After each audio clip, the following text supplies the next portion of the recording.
कम है नहीं के बराबर है। मोहब्बत फैलाने वालों का सिस्टमेटिक प्रोपेगेंडा नहीं के समान है। ऊँट के मुंह में जीरा। 1925 से आरएसएस बनी जी। शाखाओं में, शाखा पे शाखा, आज तो लाखों ब्रांचेस है। शाखाओं में ट्रेनिंग मेनली होती है कि एक तो हमारा पुराना समय जिसमें मनुस्मृति थी जी, शूद्र और औरतें गुलाम थी, वो एक गोल्डन पीरियड था।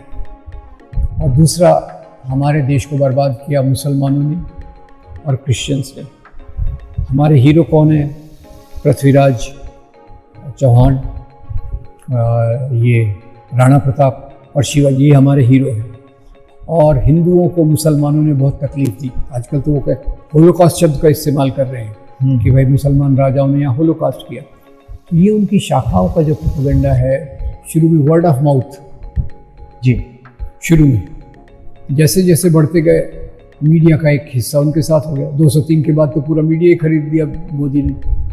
203 के बाद जब से वो वहाँ आया तो सब टॉप इंडस्ट्रियलिस्ट को उसने ब्लैंक चेक लिख के दे दिया, जो करना करो। टाटा ने क्या बोला था? अगर आप गुजरात में बिजनेस नहीं करते तो आपको समझ नहीं है। क्यों?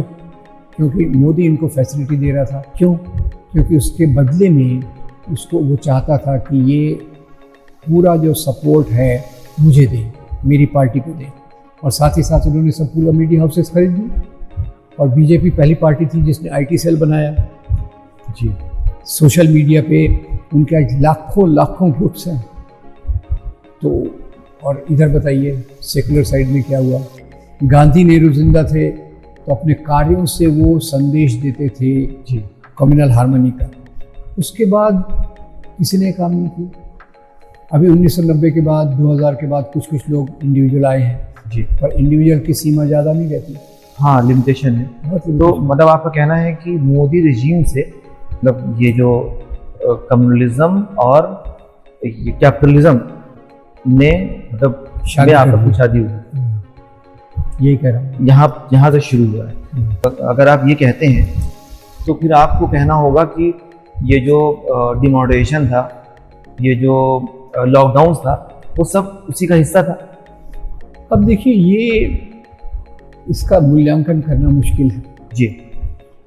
मेरे ख्याल से डिमोनेटाइजेशन तो एक तरीका था जो यहाँ मीडियम और स्मॉल ट्रेड चल रहा था जी, उसको खत्म करके बड़े इंडस्ट्रियलिस्ट को पहुँचा देना।